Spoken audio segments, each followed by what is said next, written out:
Wait a second. You said you scored 8.5 for your speaking at the age of 15. Yeah. That's amazing. Assalamu alaikum everyone. Welcome to Edu-Side Talks. Our guest today is someone you need to hear from. He is none other than Kamoliddin Yulbarsov. He is one of the most successful students of KAIST Academy. He took the IELTS exam twice, and initially he got overall 8 with an amazing 8.5 for his speaking at the age of 15.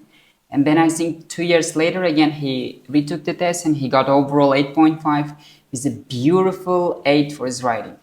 Also he's got almost perfect 1510 SAT score, and recently he got accepted to KAIST University with full scholarship. So today's episode is gonna be packed with a lot of practical tips that you don't find in textbooks. So if you're interested, stick around till the end of the video.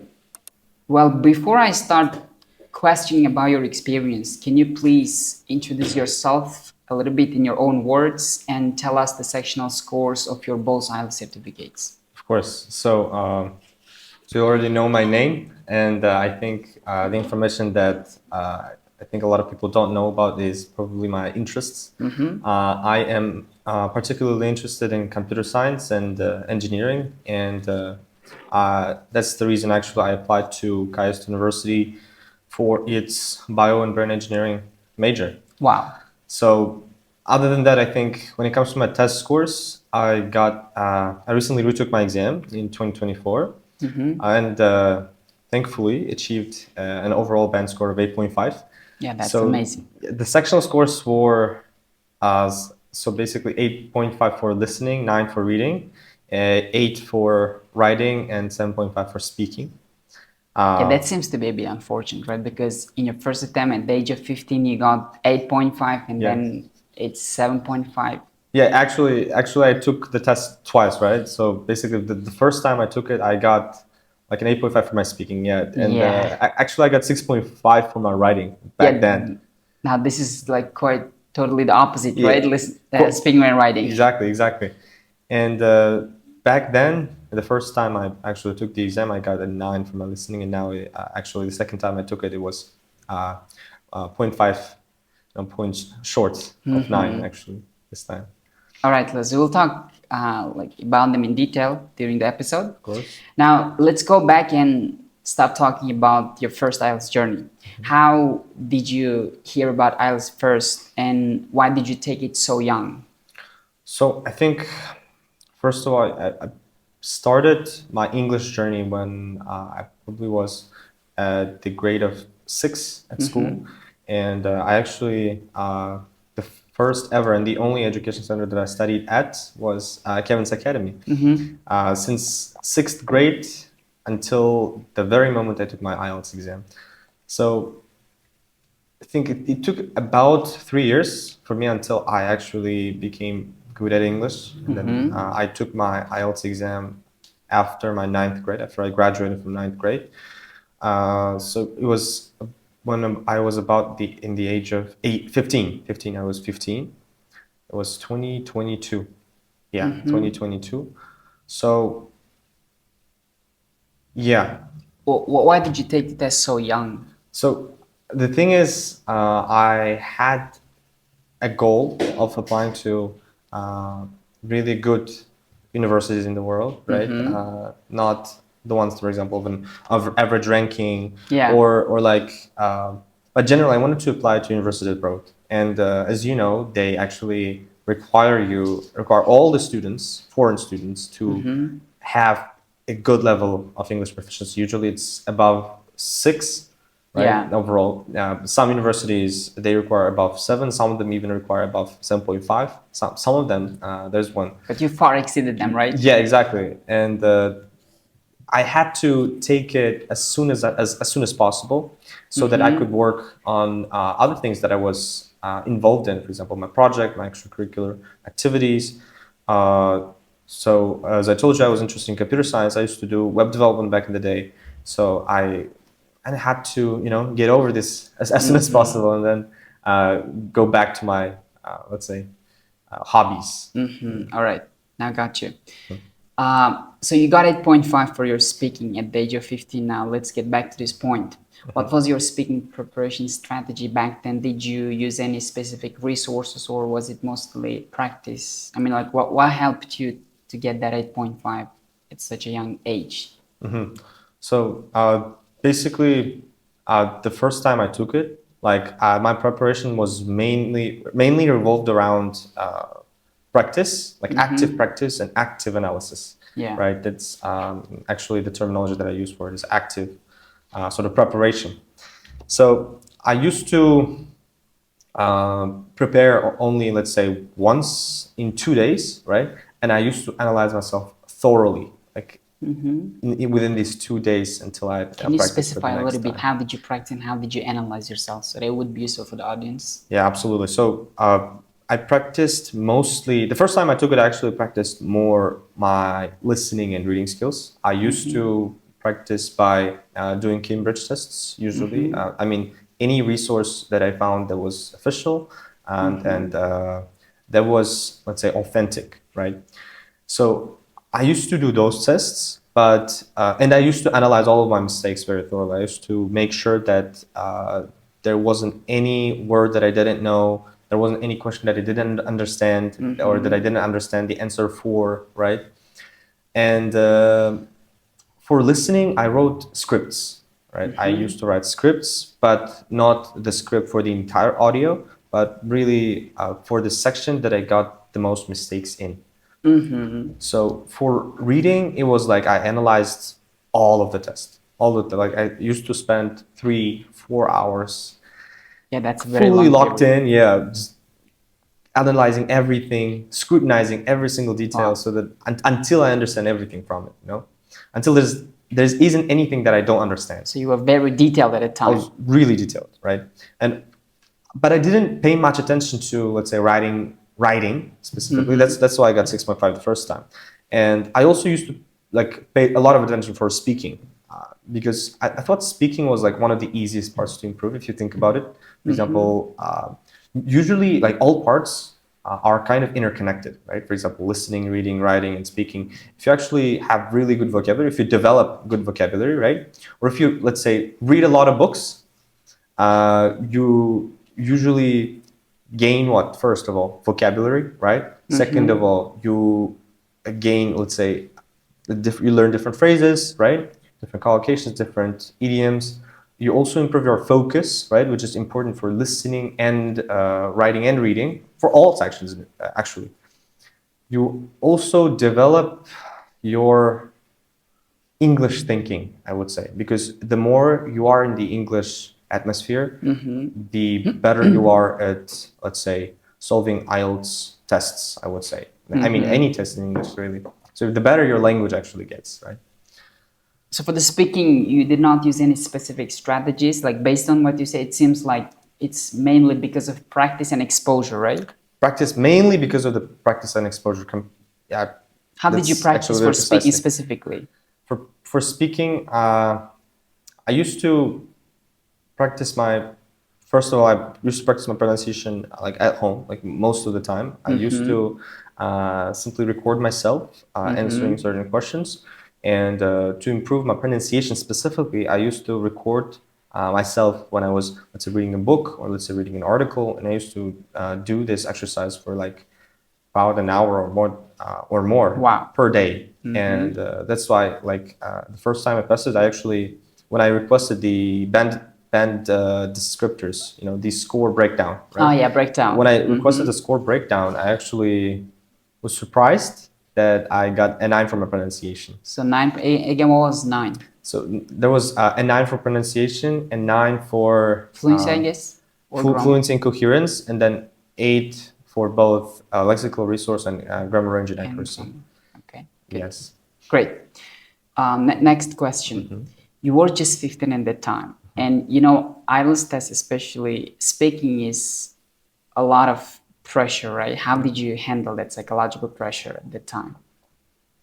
So basically, I used to also read a lot about psychology. Yeah. Like back then, Yeah, I know you're really into psychology. English, actually was a great opportunity for me. I mean, preparation for IELTS was a great opportunity for me to just learn about everything and anything, I mean, even if you look at the reading passages, you get topics from, let's say, all areas of life, right? Yeah. There's psychology, there's environmental science, there's physics, there's astronomy, there's philosophy, psychology, and all sorts of other, let's say, fields in life, right? So I was into psychology, and I used to read self-help books a lot. And back in the day, I also got into something called Stoicism. That's sort of a philosophy of, let's say, a calm mind. Okay. So I literally used to practice achieving calm mind. And I mean, this I think a lot of people do it differently. But in my case, it was that I discovered a certain concept, and I used to learn about it and then practice everything that I learned from it. And basically, there was this interesting concept that is called the dichotomy of control, right? It's the dichotomy of control basically implies the difference between what you can control, what you can't control. Because in life, you have certain things that, most of the things in life are outside our control, outside our power. Let's say, for example, the outcomes, of certain actions, right? It's kind of completely beyond our control. There's also let's say other people's reactions, right? Let's say different events that happen to us. Most of those things are completely outside our control. And what I realized when I was kind of reading about that concept, it was basically I should focus all of my attention to something that I can control, which was basically my performance, right? So I don't doing your best at the time. Yes. I kind of had to curate my mind, I had to literally sort of chain my mind, and I used to tell it, don't think about, let's say, the person who is examining you. Don't forget about him.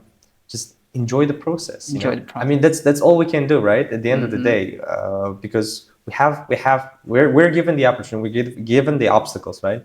I think it's up to us to whether we enjoy it or whether we hate it or whether we struggle from it, right?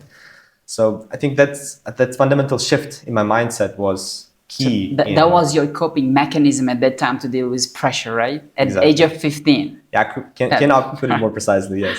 All right, that's amazing. Okay. All right, one last question about speaking. If someone wants to improve speaking fast, what's your number one tip for that person? Speaking fast. Yeah. I think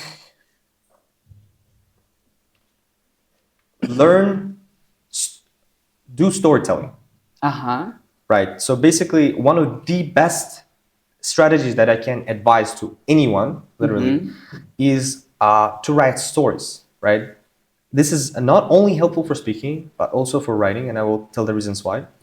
So when you write a story, first of all, what you do is train your mind to think in structures, right? So for example, in part 2 specifically, for example, we have, let's say we tell a story, right? Yeah, we describe something. Part. Usually it's a storytelling part. Yeah. So when you, let's say, write down, let's say story, say a reflection, and then we just try to remember it and then retell it to, let's say, our partner, our teacher, or anyone who can listen to us, who understands English. What it helps with is we basically train our brain to think in structures, right? And so besides that, when sort of there's this thing that vocabulary, when we learn it, is usually passive, right? And we can only make it active by using it as often as possible, right? So brain is like a muscle, memory is like a muscle, right? In order to remember something, you have to do it repeatedly, right? In order to sort of hardwire all sorts of words, the phrases, the collocations, you have to use it as often as possible. Yeah. So when you, let's say, write, let's say anything that comes to your mind, let's say reflections or stories, or let's say lessons, right, that you get from books or anywhere else, you usually use those words, right, the new words that you learned, and then you basically use it very often, right? When you write, at least you're supposed to learn it. I mean, to use those words that you learn, and when you do that, it actually helps you remember those words, and you kind of memorize the context when you use those words as well. And for example, when you're asked, let's say when you're writing down a reflection, let's say about controlling your emotions, right? Emotional intelligence. So next time when you're going to get a question, you already have a vocabulary, ideas, and let's say phrases and all sorts of other things, like literally ready sentences in your mind that you can just spit out. Okay. So basically it's like writing down stories and then retelling it. Yeah, exactly. I mean, I think generally, not only stories, but just generally writing. Writing and then talking about it. Writing and talking about it. Okay, Yeah. good. Thank you. I think that's it about speaking. Now we're going to jump to the writing part. Okay. Writing 8, that's no joke.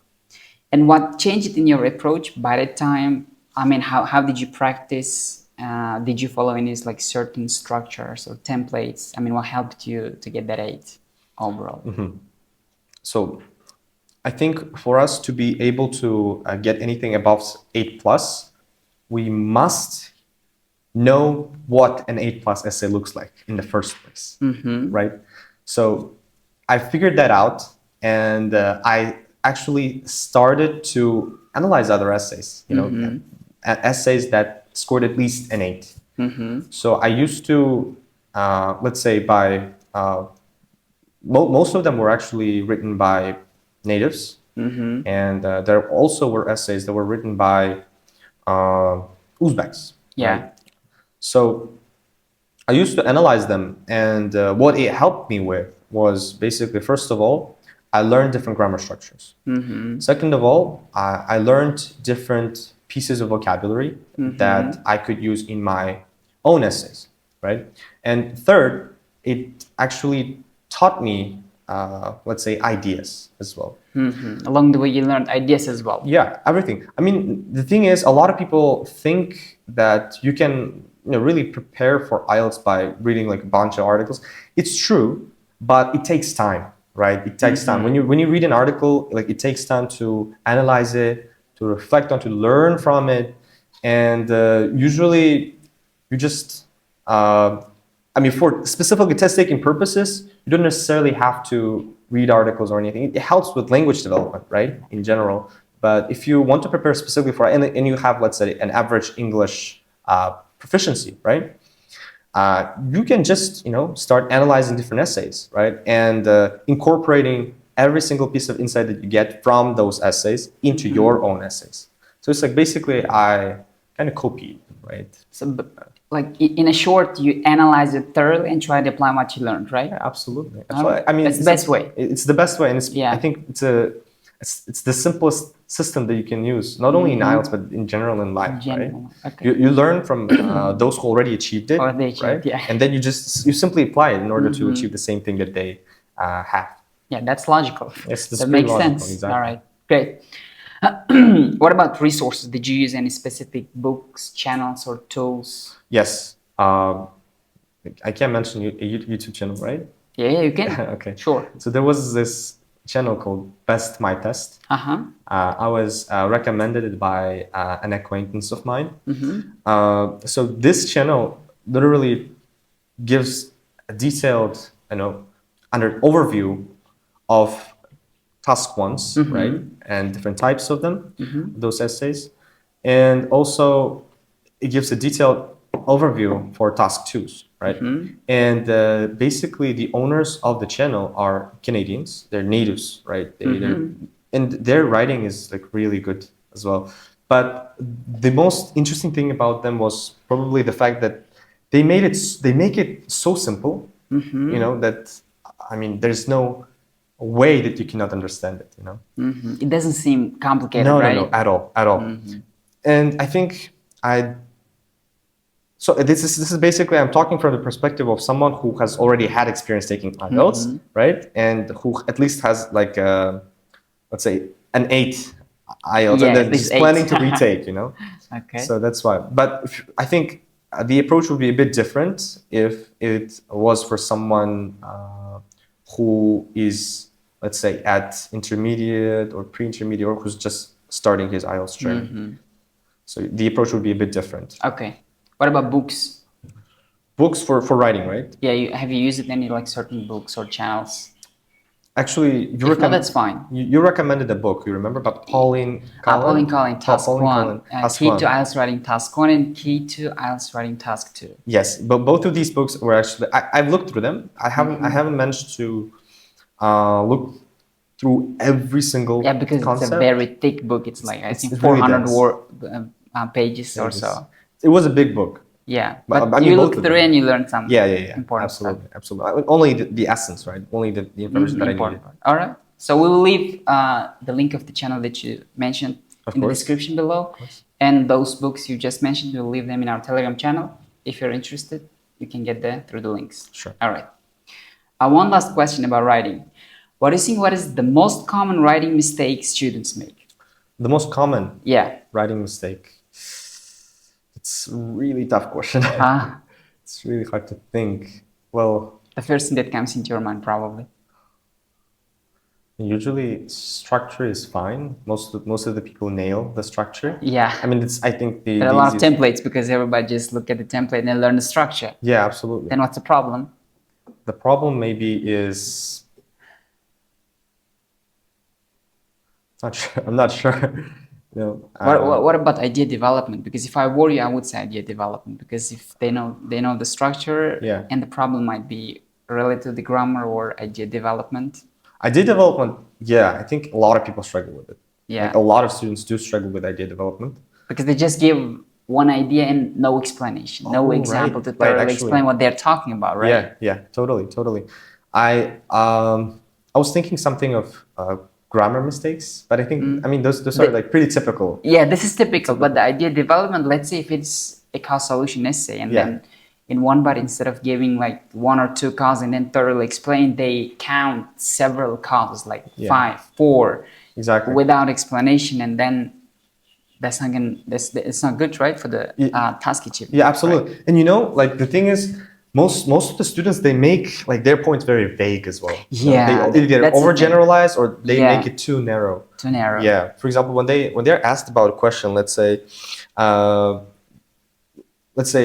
there's a lot of urban development, right? And then this is causing a lot of problems. And what do you think are the solutions for those problems, right?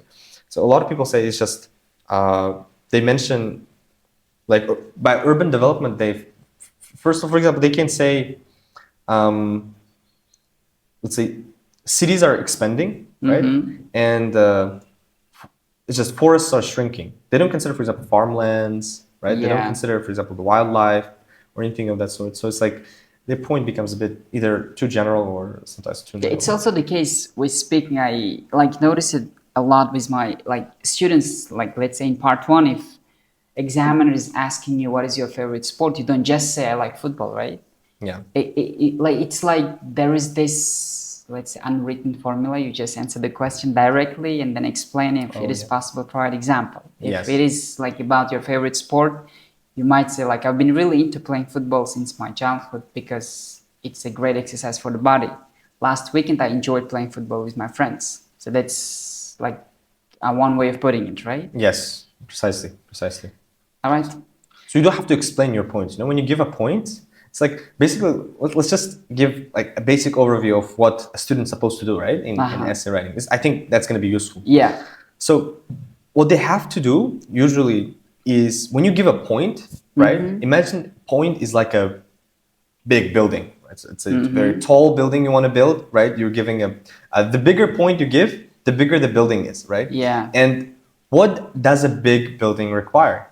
It requires deep foundation, strong foundation. Strong foundation first. And that foundation is what we mean by, for example, an explanation or a supporting sentence, right? Yeah. So that's why the point that you give, you always have to support. I mean, imagine you're building, let's say you're constructing a building, right?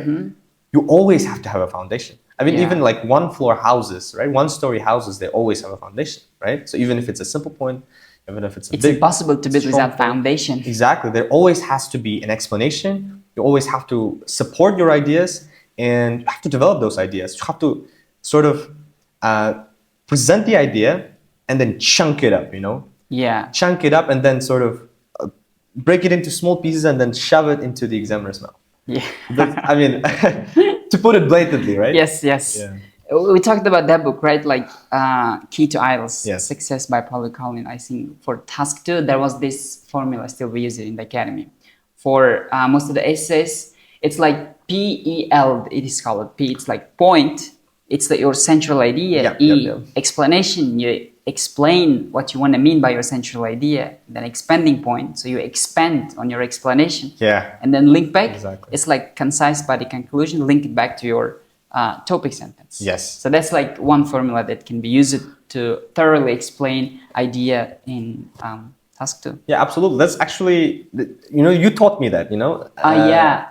Back when I was Second preparing, time. yeah, the second time I took the exam, I called you, I approached you, reached out to you yeah. on Telegram, and then you literally told me to Initially do talked exactly to you that. on my wedding, right? Yeah, exactly. And then I think there was the strategy that I owed to that got me an 8. Yeah, I actually got an 8 from both task 1 and task 2. Yeah. Right? As far as I can remember. And I think for task 2, the reason I got an 8 was specifically because my development was really nice. Yeah. And development is actually, if we put it down into simple words, it's just PEEL, right? Yes. That's it. That's it. That's the only strategy you have to follow, right? So you have to be just logical. That's it, right? Exactly. And then have good grammar. And 7 is not the problem. Yes. It's within your reach, right? 7 is not a problem at all. Yeah, exactly. I mean, the least you can get if you do The that. least you can get. The Okay. least you can get. That's a nice way of putting it. Yeah, thank you. All right, good. I think that's going to be enough for writing. Now let's move to study habits and motivation. What was your weekly routine like when preparing for IELTS? So I used to go to first of all, I have to mention that I used to go to English classes. Right? I used to go to the education center 3 times a week. Right? That was on Monday, Wednesday, and Friday. Sometimes I used to switch it to even days. So outside the classes, so in the days that I didn't have the classes, I used to analyze.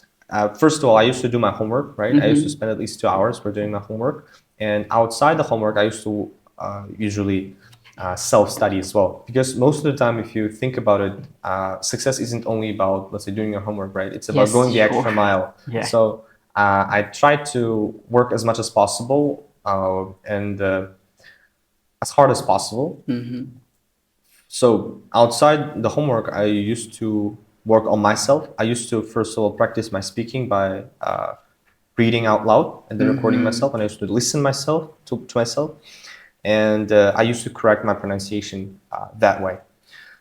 So I also used to write, right? At the end of the day, at the end of every day, I used to reflect on my day and write down the lessons that I acquired and let's say write down, my reactions, what I could do better.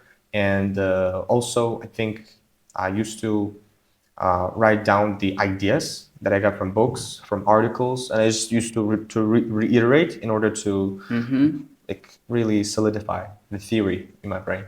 So basically, you used to have a lot of exposure. A lot of exposure. Also, on weekends, I used to just chill. Right? I used to relax, and I did that by either going to the game club with my friends, right? That was sort of my Achilles heel, I would say. I mean, that's sort of the thing that I'm guilty of, right? The guilty pleasure. Guilty pleasure. Guilty pleasure. I still have that. Yeah, right? I do have that. I do have that. And we used to go to game clubs, and usually on Sundays, I think usually watch a movie, but that was always at the end of the day. Only after I've completed all of my assignments or my tasks. I remember you were also really into reading books at the time. Yes, I remember that. I used to read a lot. I mean, reading was my priority. Reading and writing were my the the most important activities that I did. Like I used to do it every day, and if you remember, we used to do a reading challenge. Yeah, competitions right? we used to have at the Competition. time, right? And we basically used to compete who's going to read more pages, Yeah, right? even teachers were involved at the time, yeah, right? yeah, exactly. So, for example, if you were to read, let's say, 50 pages, Yeah. I tried to read like 60 pages, and then Yeah. you used to say like I read 100 pages, and I remember like Yeah, the other day you didn't come to the class, I right? didn't come to the and I finished like there was a 123-page book. I think it was Eat That Frog, if you remember. Yeah, I yeah, that finished was really interesting. I finished that book in like 2 days, you know, 2 days. just to outcompete you. So that was really interesting. So we Yeah. used to read a lot, and outside reading, you know, you acquire input, right? But you also Yeah. sort of have to produce the output, right? Yeah.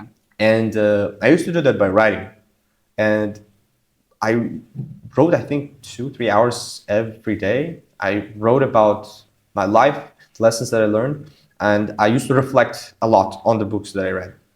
So that was a very, I think, So you basically useful acquired activity. a lot of stuff and then also applied at the end of the day. And that's the Absolutely. best part of it. Because Yes. at the same time you are learning and then you are applying to what you learn, right? Yeah, absolutely. All right, great. Did you ever feel at that time kind of burnout or discouraged during the prep?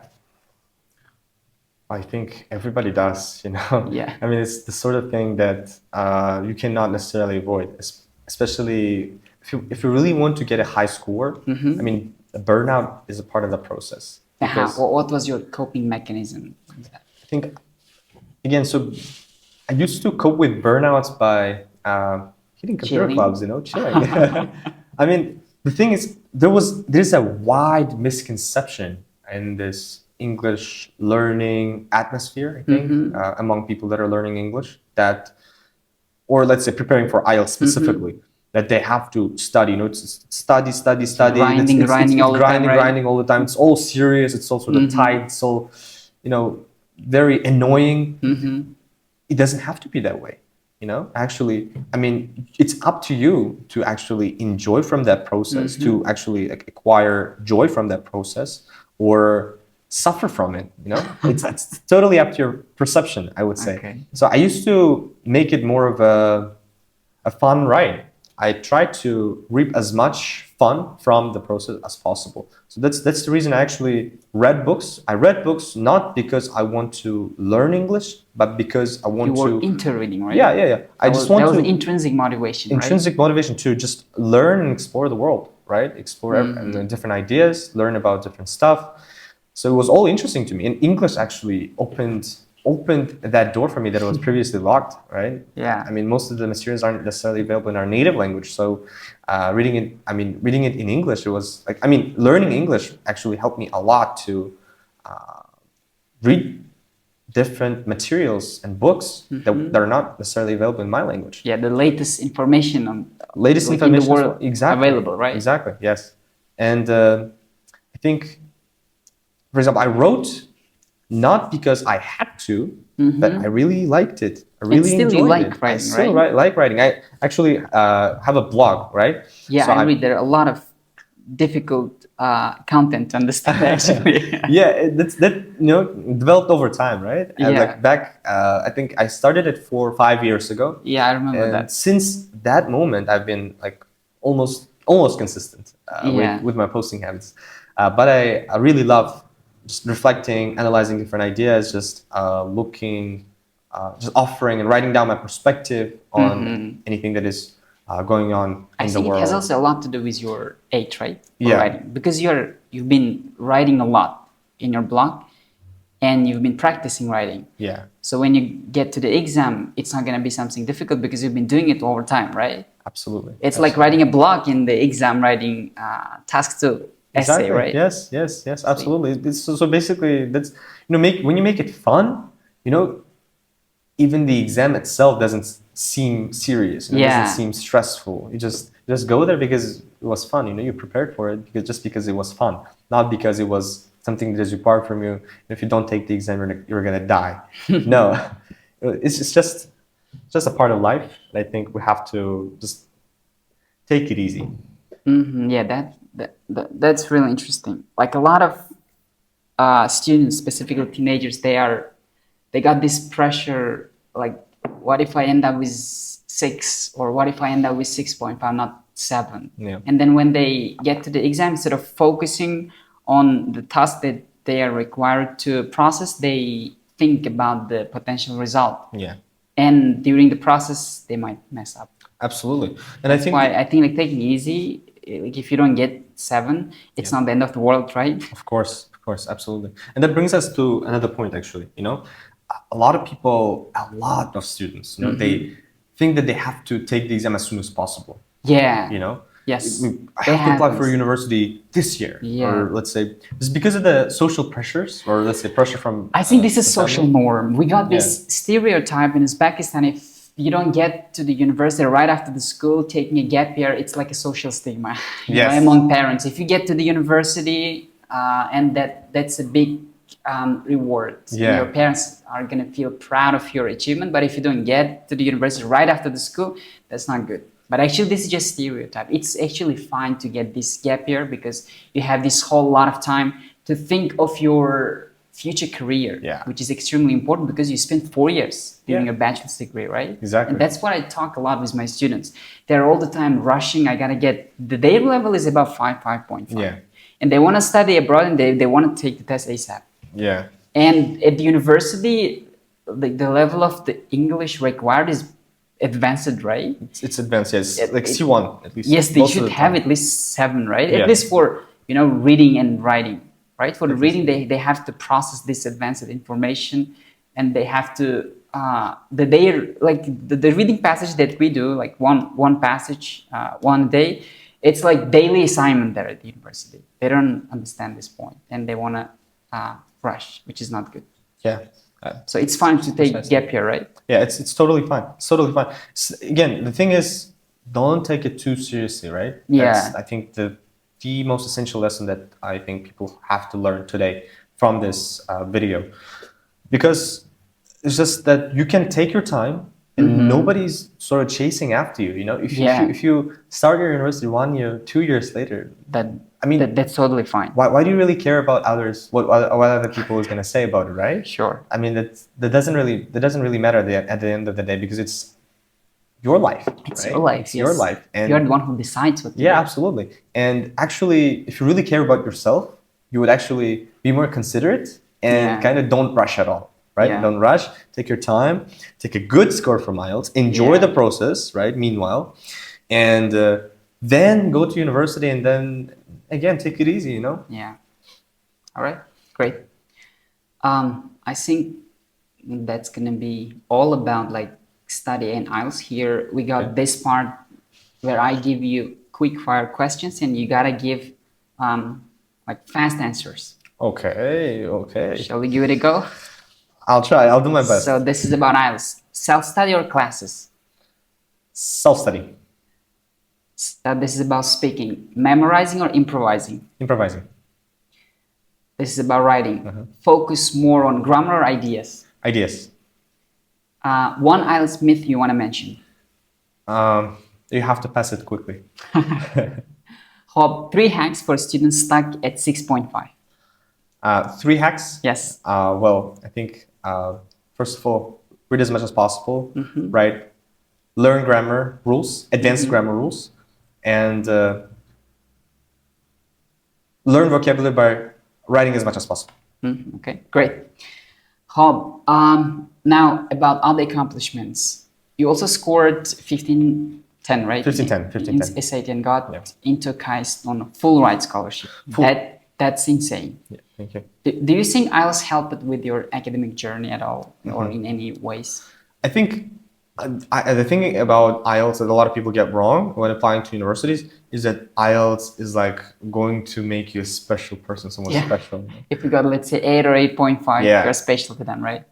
The thing about foreign universities, they don't care if you got 9. Have 7. As long as you you know, satisfy the criteria, as long as you satisfy the requirements, right?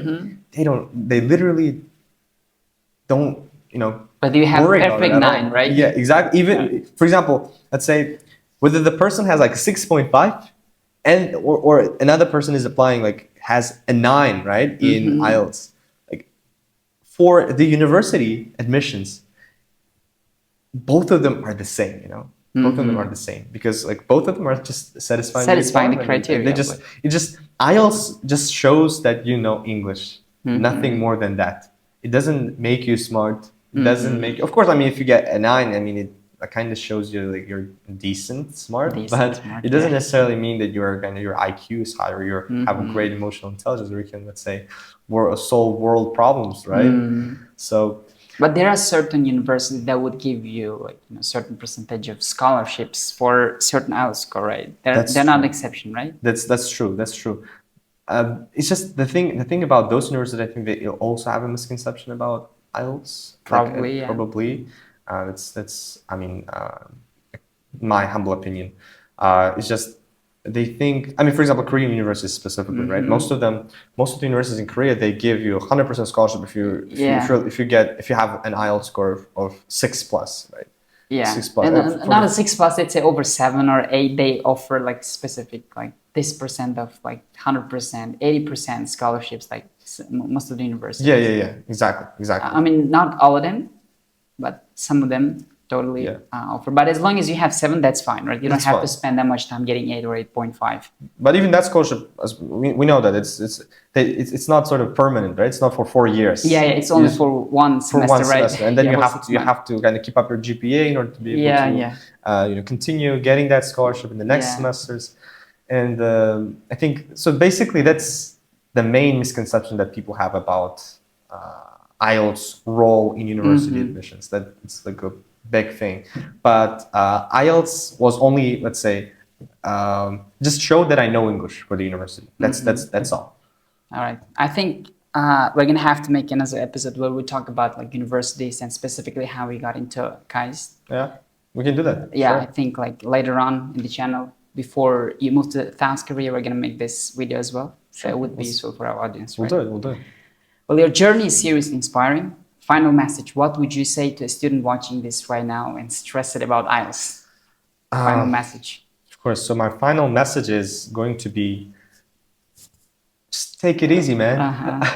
I mean, enjoy the ride. Read, write, listen, speak, just because you enjoy. Don't focus on the result, but enjoy the process. Forget about the result. You don't have to get an IELTS 8. You don't have to get an IELTS 7. You don't have to get an IELTS 9 either. Nobody really cares. Okay? At the end of the day, it's your life. And just do these activities, all of the things that you do just because you either enjoy it, because you need it to achieve a certain goal. So I think that would be my message today. That's great. Thank you. Thank you very much. Let me give like final words to the audience. Sure. If this video helped you in 1%, give it a like, share it with your IELTS buddies, and write down your target band score in the comment section below. And don't forget to hit the subscribe because we're gonna have another episode with Kamoliddin about like in general studying abroad. Thanks for watching here. Thanks for watching till the end of the video. Thank you guys. Okay, thank you very much as well. Thank you for hosting me. All right. So it was a great conversation. All right. Thank you, Kamal. Thank you.